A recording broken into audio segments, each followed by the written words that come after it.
ವೀಕ್ಷಕರೇ, ನೀವು ನೋಡ್ತಾ ಇದ್ದೀರಾ ಬಿಕೆ ನ್ಯೂಸ್ ಕನ್ನಡ. ನಾನು ರೋಹಿಣಿ ದೊಡ್ಡಮನಿ. ಜಮಖಂಡಿ ನಗರದ ಪವಿತ್ರ ವನದಲ್ಲಿ ಓಂ ಶಾಂತಿ ಆಧ್ಯಾತ್ಮಿಕ ಶಿಕ್ಷಣ ತರಬೇತಿ ಕೇಂದ್ರದಲ್ಲಿ ರಕ್ಷಾಬಂಧನದ ನಿಮಿತ್ತವಾಗಿ ಮಾನ್ಯ ಜಮಖಂಡಿಯ ಮಾಜಿ ಶಾಸಕರಾದ ಸನ್ಮಾನ್ಯ ಶ್ರೀ ಆನಂದ್ ಸಿದ್ದು ನ್ಯಾಮಗೌಡ್ ರವರು ಭೇಟಿ ನೀಡಿ ಆಧ್ಯಾತ್ಮಿಕ ಪ್ರವಚನದಲ್ಲಿ ಭಾಗಿಯಾಗಿ ಎಲ್ಲರಿಗೂ ರಕ್ಷಾಬಂಧನದ ಶುಭಾಶಯಗಳನ್ನು ತಿಳಿಸಿದರು.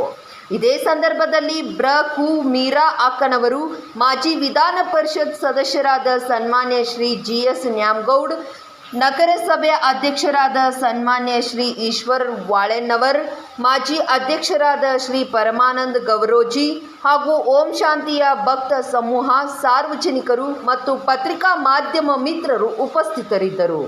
ವರದಿ ಕಲ್ಯಾಣಪ್ಪ ಎಸ್ ಬಾಂಗಿ. तुझको है पाया, सब कुछ है पाया, पाने को बाकी अब और नहीं है, तुझको जो पाया, सब कुछ है पाया. ಈ ಒಂದು ಸನ್ಮಾನದ ಕಾರ್ಯಕ್ರಮದಲ್ಲಿ ತಾವು ಪಾಲ್ಗೊಳ್ಳಬೇಕು. ಜೋರಾದ ಚಪ್ಪಾಳೆಯೊಂದಿಗೆ ಅವರಿಗೆ ಸ್ವಾಗತವನ್ನು ಕೋರೋಣ. ಮತ್ತಷ್ಟು ಸುದ್ದಿಗಳಿಗಾಗಿ ನೋಡ್ತಾ ಇರಿ ಬಿಕೆ ನ್ಯೂಸ್ ಕನ್ನಡ.